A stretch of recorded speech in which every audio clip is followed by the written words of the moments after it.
पिछले एपिसोड में आपने देखा कि आक्रमण करने आए शेर को वीर ने मार दिया और खुद बेहोश हो गया।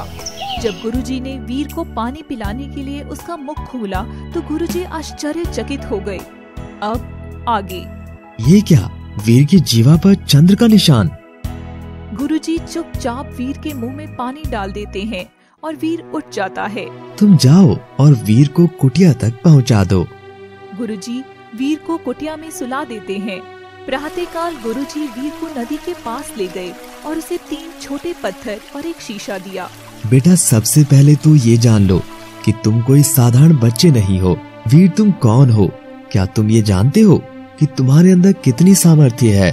वीर चुप रहता है। क्या तुम जानते हो कि तुम्हें कहाँ जाना है?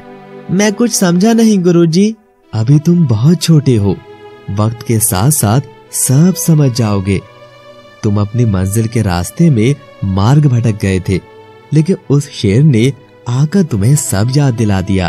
वीर चुपचाप सुनता है। जाओ बेटा, अपनी मंजिल की ओर। गुरुजी, इनका उपयोग कैसे करना है?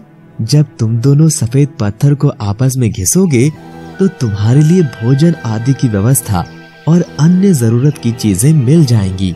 गुरुजी, इस काले पत्थर का क्या उपयोग है? ये जरूरत के समय तुम्हें अन्य जानवरों से बचाने में हेल्प करेगा। लेकिन एक बात हमेशा याद रहे कि काले और सफेद पत्थर का एक साथ उपयोग मत करना, अन्यथा कुछ भी अनर्थ हो सकता है। ठीक है गुरुजी, लेकिन इस शीशे का क्या करूँगा? ये तुम्हें तुम्हारा भविष्य दिखाएगा, लेकिन इसके लिए धूप का होना बहुत जरूरी है। गुरुजी, मैं जाने के लिए तैयार हूँ। मुझे आशीर्वाद दीजिए और मार्गदर्शन कीजिए मेरा। गुरुजी वीर को रास्ता बता देते हैं और वीर उसी दिशा में आगे बढ़ता है। वीर चलते चलते थक गया और एक पेड़ के नीचे जा बैठा है। बहुत तेज प्यास लगी है, काश पानी मिल जाता।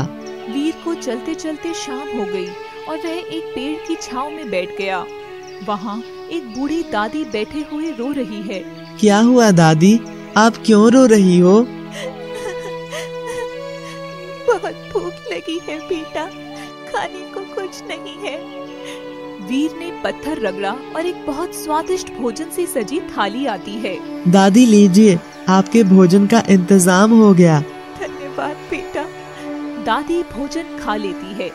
वीर भी नदी के किनारे बैठकर पत्थर फेंकने लगा, लेकिन तभी दादी वापस आती है। बेटा, तुमने मुझे भोजन दिया, लेकिन क्या तुम मेरी और मदद करोगे? बताइए दादी, कैसी मदद चाहिए? मेरी ये दुर्दशा श्राप के कारण है। क्या तुम मुझे श्राप मुक्त करने में मेरी मदद करोगे? श्राप? कैसा श्राप? श्राप की कहानी मैं तुम्हें बाद में बताऊंगी। ठीक है, अभी उसका निवारण बता दीजिए। यहाँ से जब तुम पश्चिम दिशा में चलोगे तो वहाँ एक जादुई आम का पेड़ है। यदि तुम मुझे वह लाकर खिला दोगे तो मैं शाप मुक्त हो जाऊंगी। ठीक है दादी, मैं सुबह यहाँ से निकलूंगा। वीर सुबह उठकर जंगल की ओर चल देता है। वीर को पहुँचने में शाम हो जाती है और वह एक तालाब के पास बैठ जाता है। वीर तालाब के पास बैठकर अपने लिए भोजन मांगता है और भोजन आ जाता है, लेकिन तभी एक लक्कड़ बग्घा आकर और वीर ने सफेद पत्थर की सहायता से अपने चारों ओर एक आग का घेरा बना लिया। तुम बहुत चतुर हो। मैं तुम्हें खाना चाहता हूँ। वीर ने आग को थोड़ा और बढ़ा लिया। आग लक्कड़ बग्घे की ओर जा रही है और वह डरकर भागने लगा। तभी वीर आगे बढ़ा और उसे वहाँ एक आम का पेड़ दिखाई दिया। ये क्या? ये आम का पेड़ है, लेकिन इस पर सेब भी लगे हैं। जरूर ये कोई जादुई पेड़ है। वीर आम तोड़ लेता है।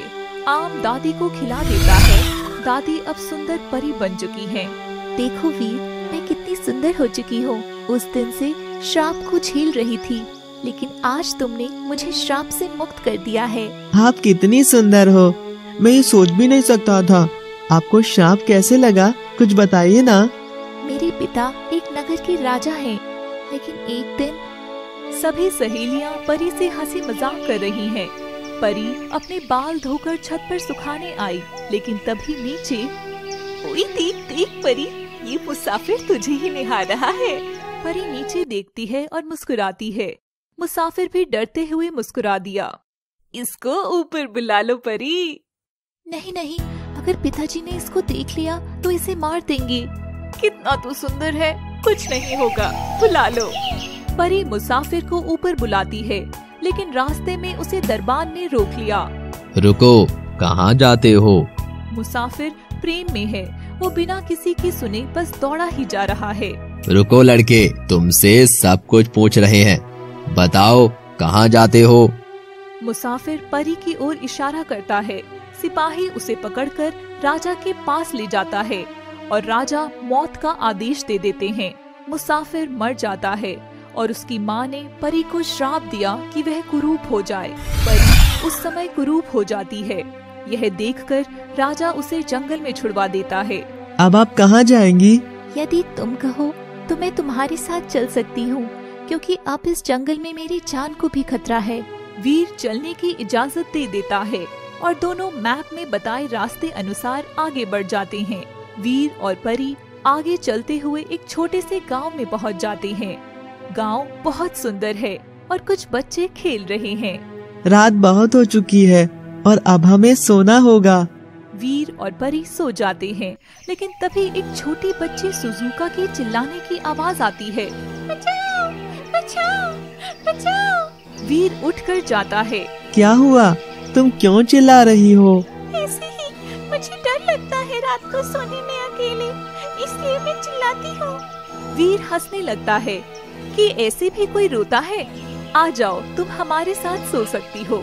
सुजुका भी वीर और परी के साथ जाकर सो जाती है। अगली सुबह, आओ वीर और परी, मैं आपको मेरा घर दिखाती हूँ।